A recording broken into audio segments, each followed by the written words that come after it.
Good morning, good morning. I want to welcome you to the second meeting of the ad hoc committee that's going to deal with our push to get the 2024 Olympics. I do believe we have a quorum, Madam Clerk. Am I correct? You are correct. Okay, so what's our first order of business? Or should I say it is Wednesday, November 18th, and welcome everyone. Anyway, we do have a quorum. Why don't we get started? I'm happy to be joined by Mr. Buscaino, Joe Buscaino, Bob Blumenfield, and Mitch O'Farrell. Again, first order of business. There's one item on the agenda this morning, and that is a joint report from the City Administrative Officer and the Chief Legislative Analyst relative to an update on key issues regarding the City of LA's proposed bid for the 2024 Summer Olympic and Paralympic Games. Okay, why don't I call, I've got two comment cards, so I'll call them up and then we'll close the public hearing. So if I could have Antonio Ramirez followed by Mr. Holland. John, you right after her. Good morning, ladies and gentlemen. I'd like to first start off by saying thank you to Officer Graciano, who's always very thorough of what he hands into the president as to speaker's cards. He's always on cue on things. Having said that, you talk about the preparation for the 2024 Summer Olympics, and we're providing a bid for the Summer Olympics and the Paralympic Games, including the candidature process and related timelines. I'm sorry, when it comes to key issues, and that is key issues, we have a gang epidemic, wetback and gang epidemic in California and highly in Los Angeles. Nothing has been done. Ladies and gentlemen, even across the street at the parks, at the Music Center Grand Park, you have petty theft, to grand theft, larceny, burglary. Miss Ramirez, just stay on the topic. The topic is, sir, key issues. We're talking about public safety. We're talking about public safety. We're inviting tourists from all over the world, even Japan, the most safest place that I have ever lived in. Japan is very safe. I wouldn't mind it if it was held in Tokyo. But here in Los Angeles, sir, Los Angeles is unsafe.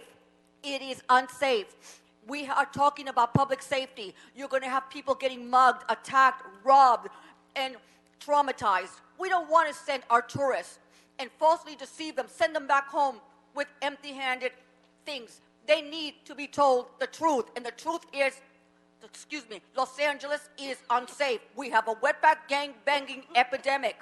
There is theft in the hotels and in the motels. I know because I have lived in most of them. There, no one is monitoring and no one investigates any crimes anymore. Not even surveillance cameras will provide you any help unless you're a homicidal victim. Having said that, again, ladies and gentlemen, this is a matter of safety. No, no, no to the Olympics in Los Angeles. We have a wetback gang epidemic and no one is taking that seriously. We need the military. Thank you. Now, John, before I get you to come up, Donna, why don't you come up and do your thing? Wickham, could you do me a favor and move that middle seat? Or Sergeant, move that middle seat so that I can see. All right. Donna, the floor is yours. I don't believe the Summer Olympic is good for Los Angeles. Number one, why she says the gang banging problem.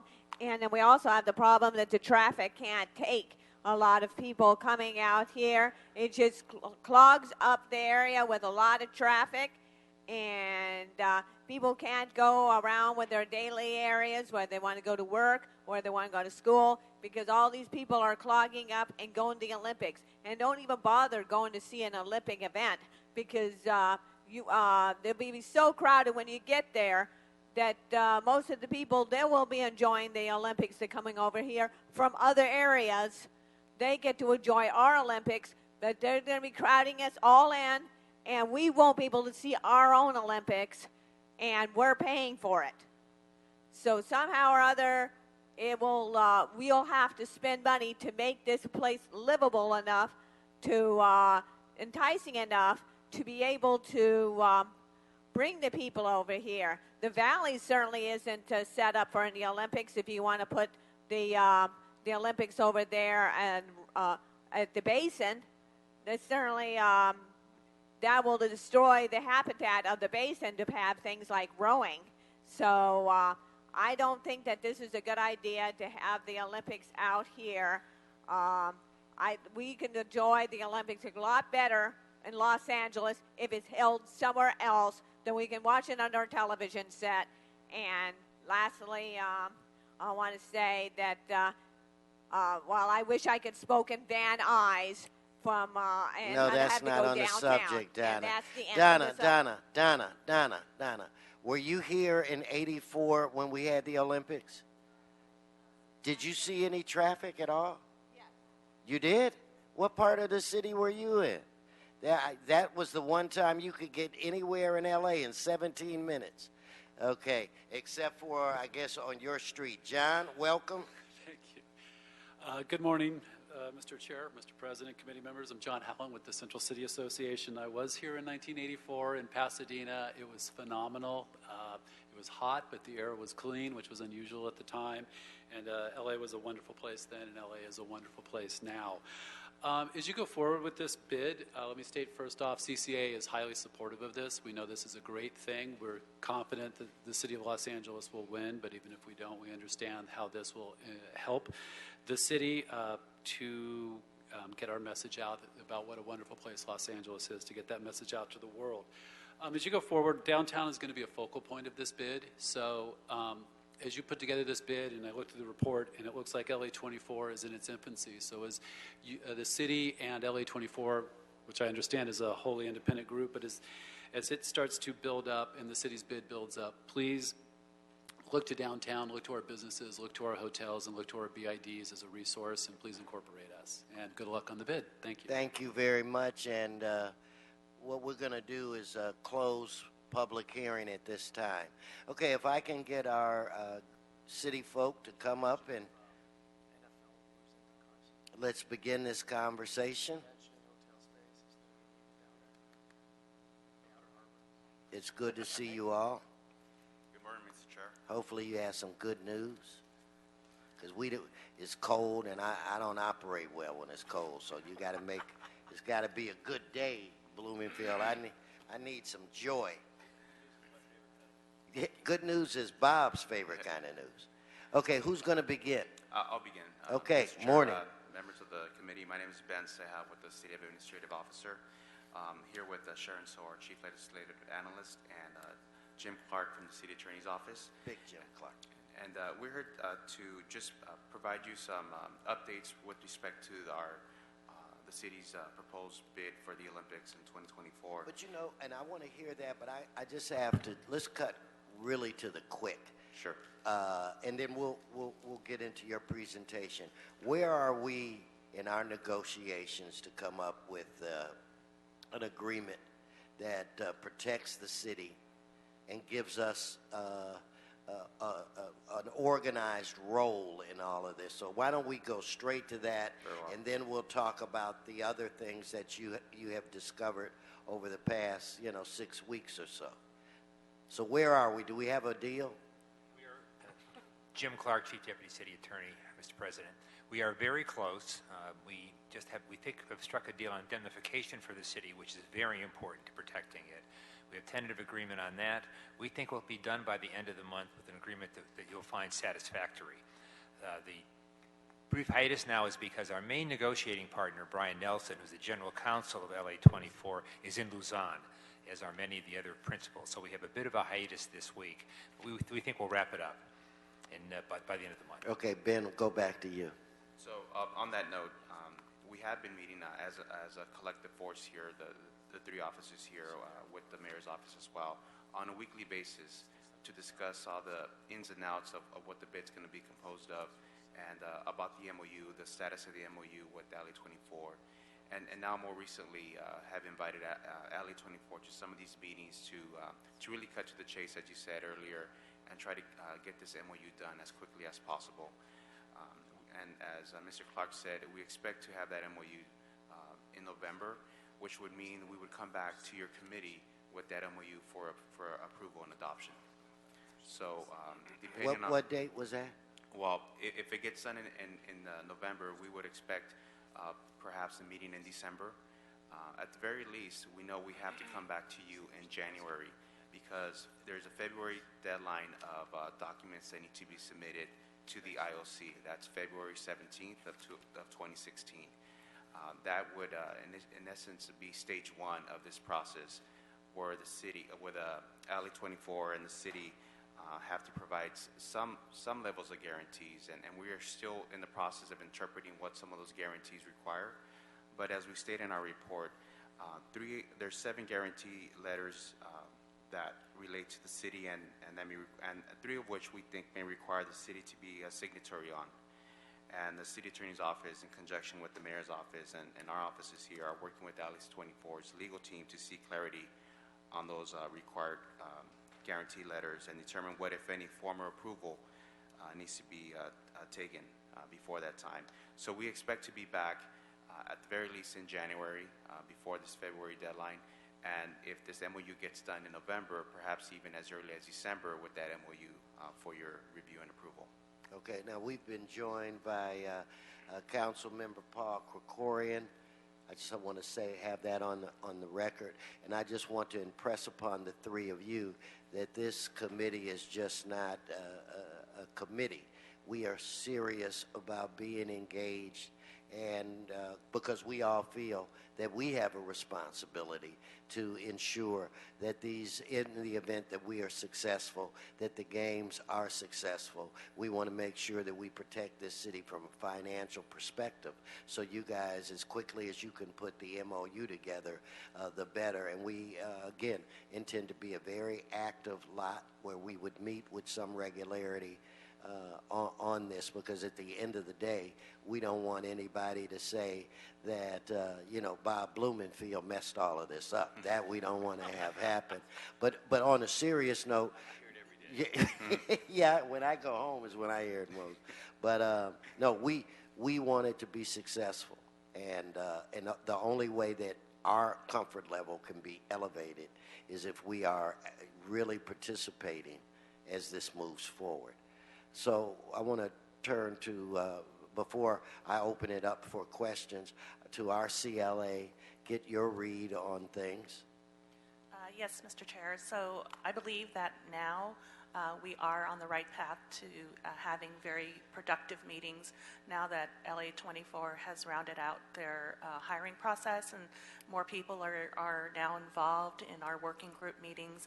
So I believe that we're making some real progress, especially as it relates to the MOU with the hiring of the general counsel for LA 24. And also now in looking at the Olympic Village and hiring their executive director in that regard too. So I believe that we are on the right track now in terms of bringing issues back to this committee. We are more than prepared to come back to you with regularity on reporting on the status, whether it be on the MOU or any of the documents or guarantees that the city may be requested to sign on to, whether it be in February or even for the later filing in October 2016. Okay. I would like to open it up for questions and concerns from the members of this committee. I think Mr. Buscaino wants to start it off, so the floor is yours, Joe. Thank you, Mr. Chair. And happy to hear that there's been significant progress being made as we get close to signing this contract with LA 24. Ms. So, our CLA indicated the Olympic Village. How much of a say are we going to have on the location of Olympic Village? Because I'm very concerned about the feasibility of using that UP property, the piggyback yard. By the way, UP has no desire to relocate, and I want to make sure we have a package that's solid and that gets us as many points as possible to bring the Olympic Games here. I don't know anywhere you're going to find in the city acres upon acres of property to build an Olympic Village, except the harbor area. We have an incredible opportunity. We have a naval property over 300 acres, and I want to make sure that that's on the radar of LA 24 as well as the city family, where you have over 300 acres of naval property, easy access to freeways, which is a 20-minute drive within a dozen of venues that are being proposed. I want to know, would we have much of an influence, a say, as to where this Olympic Village is going to be built out? So, Councilmember, as a result of some of the issues that were raised in the last report in September, specifically related to the piggyback yard, LA 24 is exploring other alternatives right now. Well, have them come to San Pedro. I'll be more than happy and get in my car and So show we- them this 300-acre property at this naval property. A great opportunity. We will certainly relate that to them.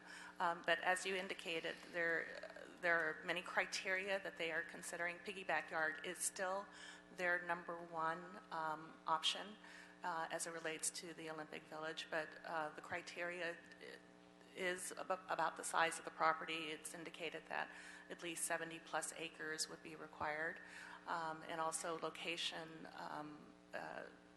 to the venues is Right. also a primary concern.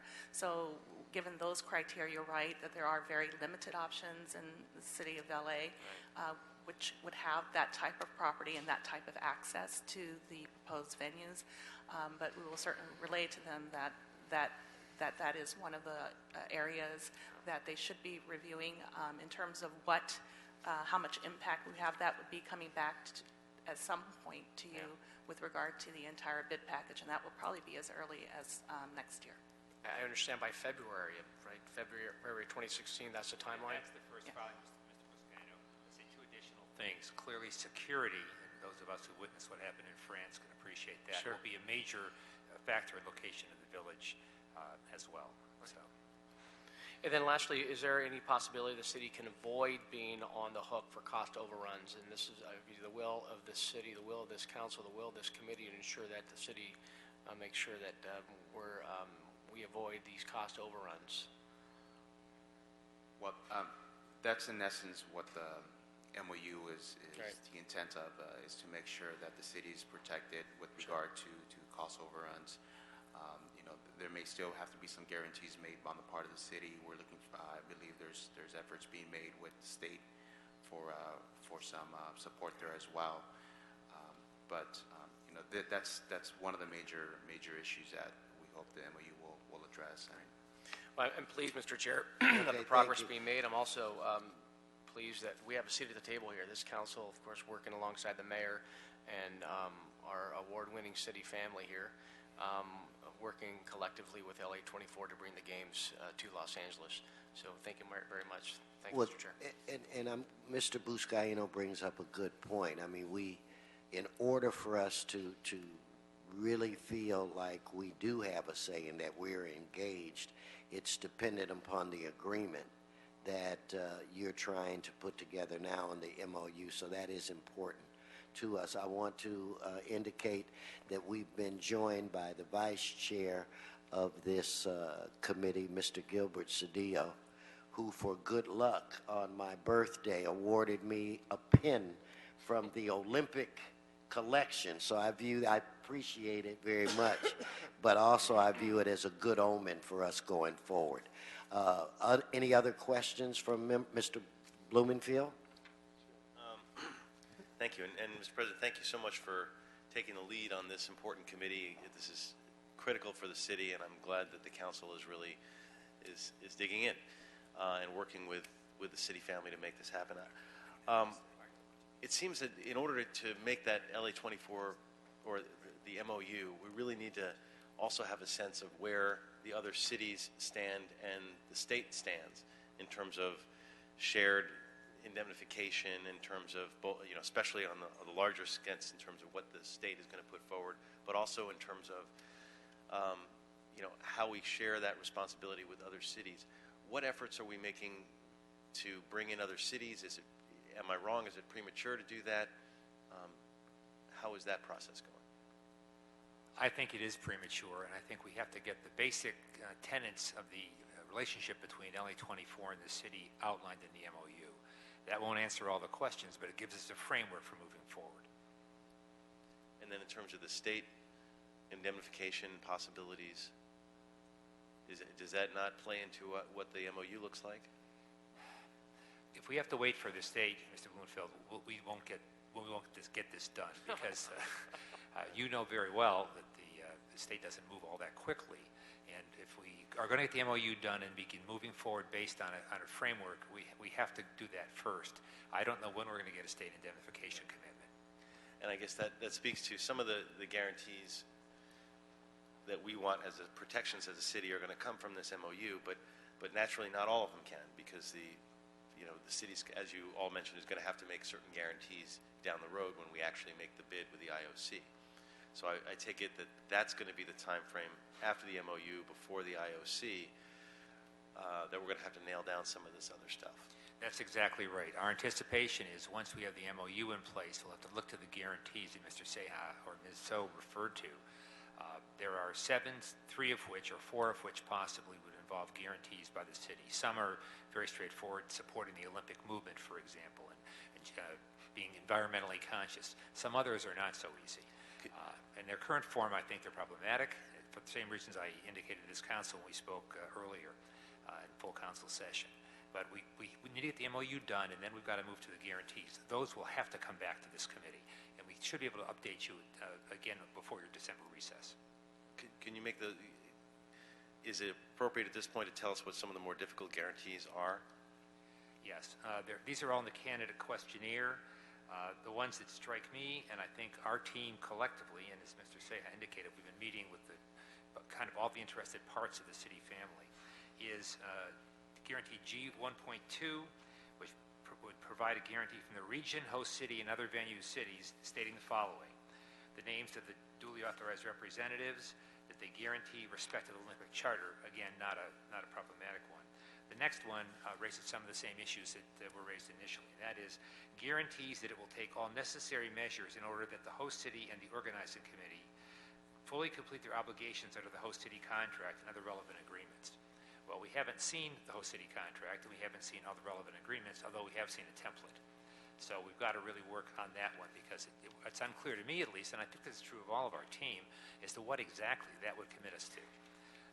The second guarantee that's relevant, I think, is provide a guarantee from the city, along with the national and regional authorities, that everybody supports it, that the games will align with existing national, regional, and city developments, plans, and strategies, that all levels of government cooperate, and most importantly, and this is probably in our wheelhouse, there are no legal obstacles to the organization of the Olympic and Paralympic Games in the country.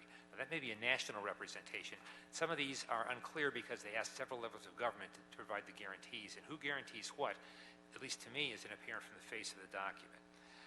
The other two, G1.4, requires a guarantee from the relevant authority, whatever that means, that the games will not be located in an environmentally protected area, that they will comply with environmental legislation, and that appropriate measures will be taken to mitigate to the fullest possible extent any unfavorable environmental or social impacts caused by the construction of the games venues and other game-related development projects. Again, probably not a problem, but somewhat question. The last one is guarantee G1.6.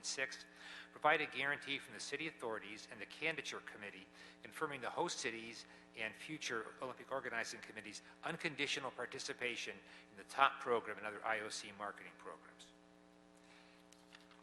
So, which involves, for example, the advertising that's appropriate on billboards. The Olympic IOC has certain requirements in that regard in terms of, one, providing billboard space and advertising space for the sponsors, and preventing negative advertising or competing advertising by their competitors. Seems like the most important thing is we need to make sure that before we make the guarantee that we have read and see the contract. Right? There's no way for the contract to happen after the guarantee? Well, that's what we're working on. I mean, the order of these things, as it usually happens, is you provide this set of guarantees with the first submission, then there's a second tranche and a third tranche with additional guarantees. We would very much prefer to limit the guarantees at this level, the first tranche, and then go on as we get a clear idea what the host city agreement will be. We have seen a template of it that's been used for other cities, and I think we have to do some work between now and then, but that's not due till October, the final thing.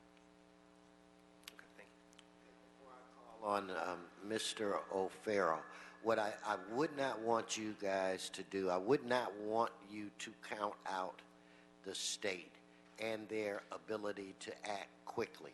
Just on this committee alone, we have Mr. Krikorian, Mr. Bloomingfield, Mr. Cedillo, and myself who serve there. And we have other members of this council. So I would believe that if there was a need, that we might be able to get some attention.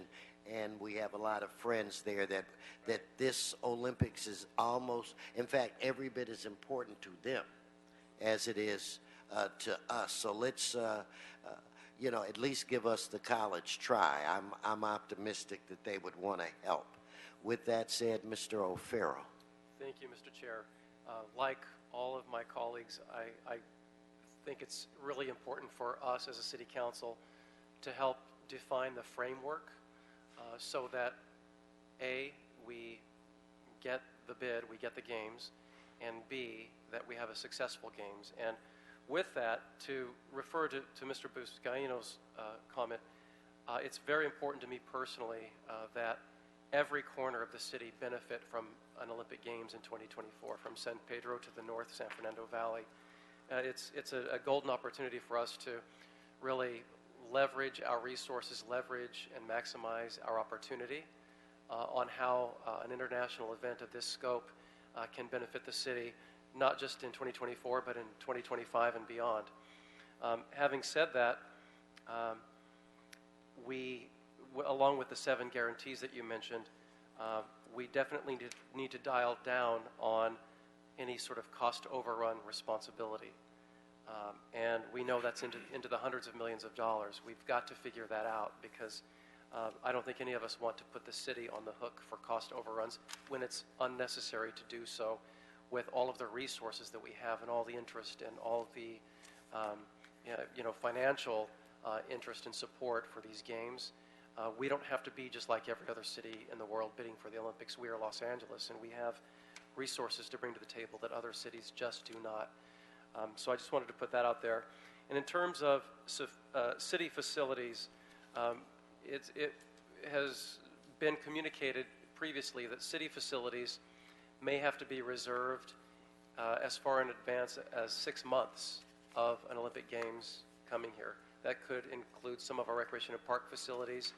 It could include other facilities that may then be off limits for several months in advance of an Olympic Games landing here.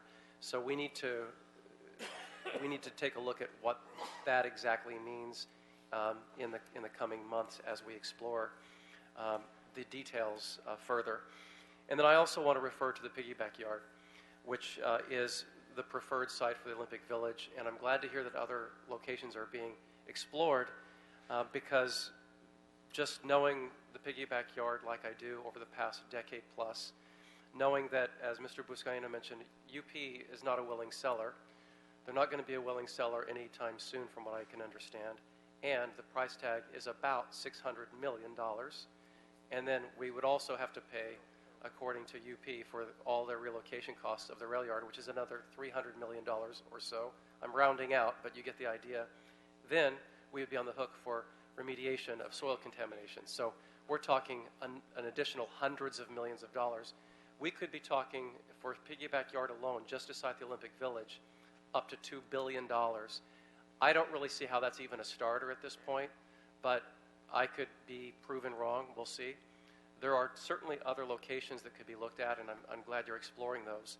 Along with that, what I'd like to see is, and I know we can't have all the information at our hands in a short period of time, but a report on those other sites, those site possibilities with approximate and anticipated costs associated with each potential site, including piggyback, so that we really are taking a look at, because we have to get through this Olympic Village thing like right away before we really move too much further forward. And we can, when we will. We have, Los Angeles is a big city, lots of real estate. So I think the frame of mind I'm in with all of this is, let's do the heavy lifting, let's do the hard thinking, let's do all the duking out in advance of this so that once we settle on these guarantees that we're a united front equipped with the knowledge and the narrative that's the winning narrative and the knowledge wherein we can make the case for being the best bidder of the 2024 Olympics. So that's what I am eager to, dive in on. So those pretty much cover my comments for now. Thank you, Mr. Chair. Thank you, Mr. O'Farrell. And again, it all goes back to, in my view, as to how soon you can put the agreement together so we can really engage in an official capacity. We all talk about where we would build the village, and I can't wait to engage in that as well. Mr. Cedillo and I just had a casual conversation a few days ago about wherever it is, we'd like to possibly have a conversation about it being built where in some kind of a detachable fashion, where when the Olympics are over, maybe it could be, some of it could be moved around so, that we can benefit from this later on. And we're trying to come up with housing and things of that nature. So everything should be on the table. But as soon as you can come up with some agreement, then I would feel like we're more of an official participant. And that's the position that we want to go in. I think we want to take advantage of the relationship that we have with the mayor's office, that the mayor's office has with us. And I'm at this point, we're all guardedly optimistic. Mr. Krikorian. Thank you very much, Mr. President. I want to say, I guess I'm going to piggyback on Mr. O'Farrell and Mr. Vizcaino. Yeah, but before I do that, I'm excited about this bid and where we are right now. More excited than I was a few months ago. And I think that's a credit to our council president for creating this committee and insisting that every step in this process be thoroughly vetted by the city council. And I think we're going to have a better bid as a result of that. And I think we're going to win this bid because I think we're the city best situated in the world to do so. And I think it's an outstanding opportunity for the city in every respect, economically and otherwise. So I'm really looking forward to this continuing process and developing it as we go. But I just want to talk a little bit about the essential need for the vetting of this MOU and of every related document to it. To Mr. O'Farrell's point, a couple of us here remember the process that we went through with the AEG proposal to build a new NFL stadium in the city. And we remember that civic leaders and government leaders and labor leaders got together and released balloons and tossed the football around and announced that this was going to be a magnificent day when the NFL arrived in Los Angeles, and it was all set to go. But there's all these things that the NFL requires, and there's all these things that AEG requires, and we're going to have to do that. And there were two of us, Mr. Rosendahl and myself, who raised our hands and said, no, we won't do those things. We need to find out, what the cost implications are on this city.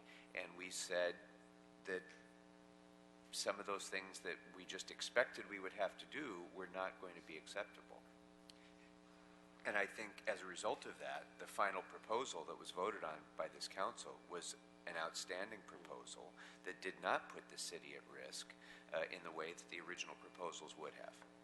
So I'm expecting to play a similar role, and I think every council member here on this committee expects to play that role with regard to this bid to ensure that the city is not on the hook for unsupportable contributions that don't present a clear cost benefit to the city. So, and I think the biggest component of that is the Olympic Village. And if we are starting this process with a commitment to a site that I think we all acknowledge will be extraordinarily expensive, and if the implication of that is that the city is going to be expected to subsidize that in a significant way without a significant ongoing benefit of that development after the Olympics is over, I think I'm going to be hard-pressed to be able to support such a proposal, particularly when there are other options in the harbor area, in the San Fernando Valley, and elsewhere, where we won't have these sorts of cost implications, and we have the similar kinds of advantages. So the details, and I'm very confident, by the way, in the ability of the people that are sitting at this table to do exactly these steps and to be the watchdogs for the city and to report back to us so that we ensure that there won't be the kind of cost implications for the city without a thorough cost-benefit analysis, number one. And number two, that other options are fully explored and reported back with regard to the location and the nature of the Olympic Village as well, so that we ensure that we keep a lid on those costs as well. So thank you for all that you've done to bring us to this point. I know this is just the beginning of an ongoing process. I'm excited about it. I think we're going to get there, but I think there are going to be times when we're going to have to be a little bit bare-knuckled about our negotiating with LA24, with the IOC, and with others, and with our friends in the state and the federal government, the county government, and others, our local other cities in the area, to ensure that the city is not taken advantage of. Mr. Cedillo, did you want to say something before we wrap?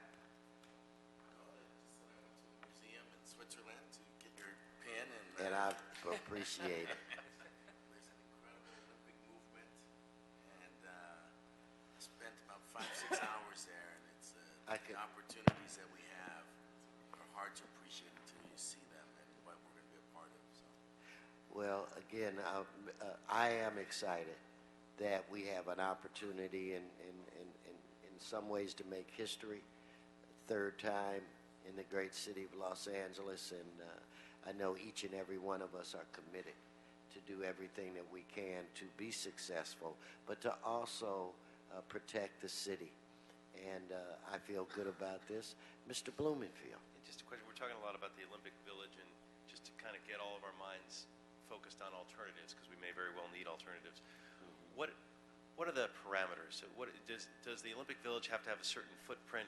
Do they ever just build it vertically, like in a tower? Does it has to be close to the games? All those. Give us a sense. There are limits as far as height is concerned. I believe it's no more than 15 stories, but that may be at the max level. There's definitely needs to have a number of acres. I'm drawing a blank as to how many, but 70 plus acres 30 plus acres. for the village to house all the athletes. We've been advised by LA24 that part of, Mr. Wickham is here, but part of the Olympic athlete experience, which is very important for a successful Olympics game, it would be best to have all of the athletes and all of their housing and all of their the dining facilities and all of those things located in one location. And also for transportation to get the athletes to the venues, that it would require a 70-plus acre site. Ideally, I think that Taylor Yard is Piggyback Yard is about 100 acres, but 70-plus acres was the minimum acreage. So when you build up, you don't lower your acreage. Yeah. If you're building, if half of them were in a tower downtown, or it was related to that, and there were lots of room on all the floors or something like that, that wouldn't do anything. Yeah, I think one of the other things that was required is the number of beds that would be required. I think the minimum number was something in the neighborhood of 17,000 beds. It doesn't mean that there has to be 17,000 rooms, but that the bed count would need to be a minimum of that. I guess I mean, unless it's those are in stone. We're LA, we're creative, we can do a lot of things differently than the other Olympic villages have been, and we don't necessarily have to limit ourselves to the four walls of their unless those are the letter of the law on what we have to apply to. So in our next update, or perhaps we can provide the criteria for the Olympic Village, and we'll include that in our report. With the options. Go ahead, Mr. Busca. Yeah, I appreciate Mr. O'Farrell's recommendation as well, to give us some options and put some price tags to the various options in the city of Los Angeles to house our athletes when they arrive in 2024. So pricing is a sensitive thing because, of course, once it's determined that there are certain sites that are good sites, that could lead to cost creep because of speculation. So that's something that we should be cognizant of as we move forward on looking at different alternatives. And why was billions of dollars are going to be spent that was projected for the piggyback yard put out? Because I don't think that's real. I agree with you, Sharon, as far as putting a price tag and knowing if it's feasible or not. But at a time where the UP has made it clear that they don't foresee themselves moving.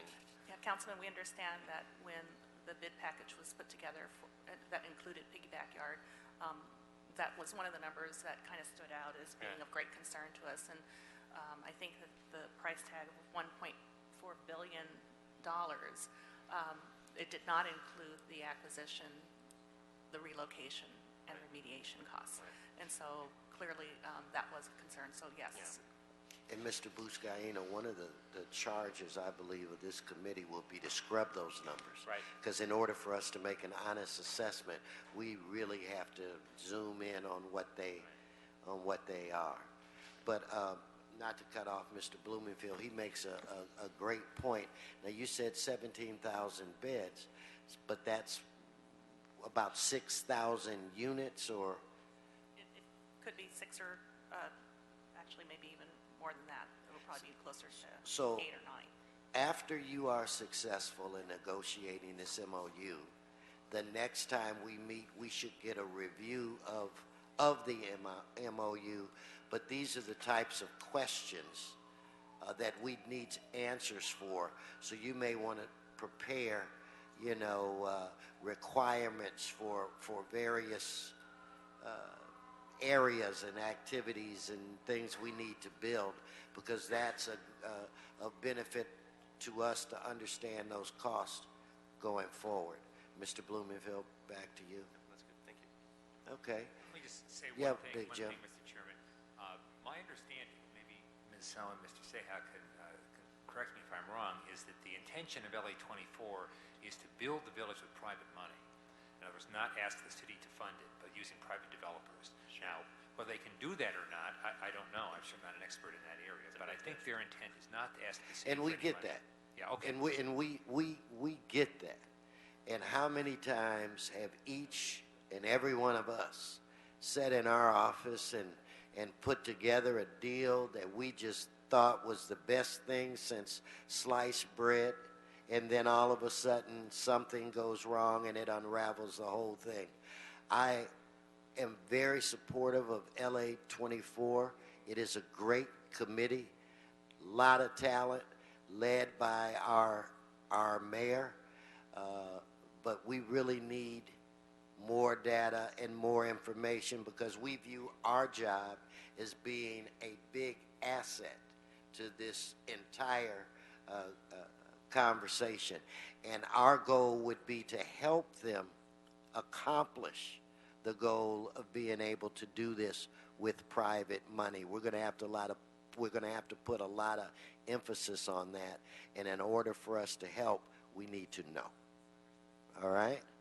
So, Madam Clerk, what do we need to do now? Accept or adopt the CAO and CLA report? So without objection, that'll be the order. Is there any more business before this committee? That completes this morning's business. Then this committee is complete. It is adjourned. Thank you all.